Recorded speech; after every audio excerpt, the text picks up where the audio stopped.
Good morning, everyone. This is Jay Mann from Amada Senior Care, here with another episode of 𝗏𝗦𝗡 with Jay. Today's guest is Reamey Belski of Crossover Doula Services. Reamey, welcome. Thank you so much for having me. Very glad that you're here. I've seen you a few times at our Richmond Senior Network meetings. Congratulations to you on your endeavor with Crossover Doula Services. Thank you. I have been looking forward to meeting you. I've heard some of the introductions you've had, and working in senior care as I have for quite some time now. I'm aware of the space that you work in, but I don't know enough about what you do as a doula in this situation. Could you help us share with the team or with the folks out in the audience, what is a death doula, and how does that differ from traditional hospice services? Absolutely. And do they work hand in hand? They sure do. Okay, Thank you. Great question. So I like to say, first of all, do you know what a birth doula is? I do know what a birth doula is. Okay. Yes. So you know how we labor into this world. Well, Sure. we also labor out of it. Good perspective, right? So somebody's there to kind of help usher you into the world. Right. And an end-of-life doula does the same thing on the opposite end, which is help usher us out of this world. Interesting. Okay. So, Right, because I've wondered about that. When you go into the hospital to have your baby, there are people that have their own doulas that go with them. And I thought, well, there are services that are already provided. So what types of services are you doing in addition to, say, a hospice company? Sure. And how does that work? So the hospice company is going to be the medical manager of the entire situation. So often my clients are at home. They've chosen, like 9 out of 10 people, they want to die at home. Okay.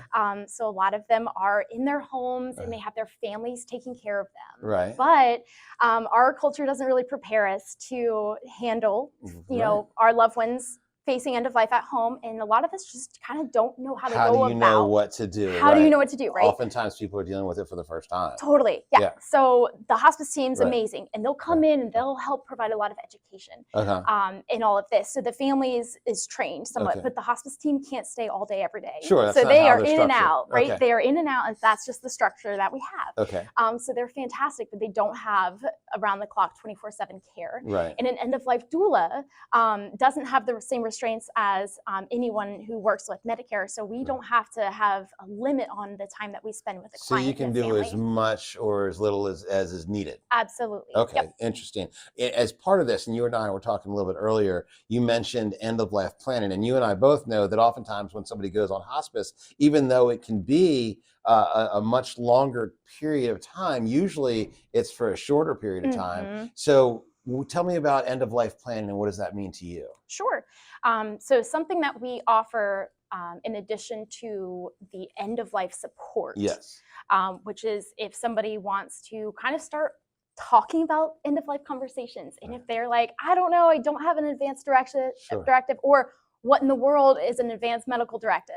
I can help facilitate that conversation. So a lot of what I do is working with families who are ready to start talking about, hey, what if something happens, or when something happens, what are my options? What do I want? What do I not want? I always tell my families, I'm like, look, end of life planning and getting that medical advance directive is like one of the most loving things you can do for those who are going to be around you at the time of an emergency, or if you're facing end of life. It's so much better to be prepared. Be prepared. And do it ahead of time, because when you're in crisis, you can't make a good decision.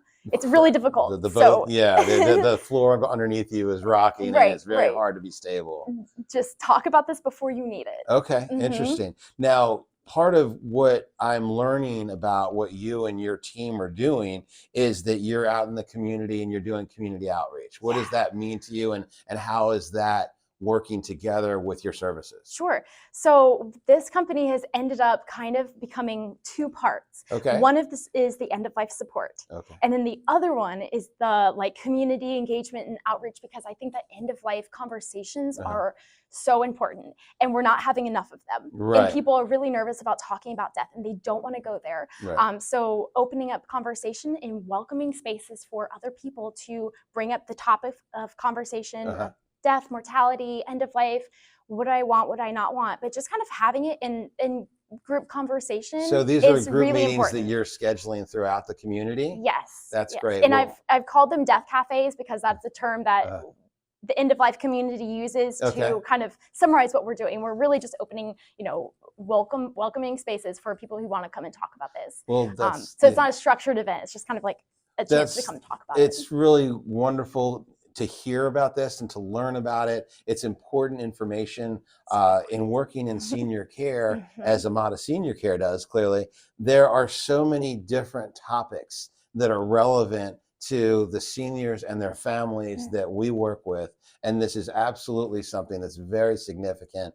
I think it'll be very helpful. We'll put up your contact information, and if you wanted to share what some of the schedules are for these conversations that you're having, I think that would be very well received. So Reamey, thank you for all that you're doing. Thank you. It's been wonderful having you here. So this is J-Man with Amada Senior Care signing off on another session of God Bless You. Thanks everybody. Have a great day.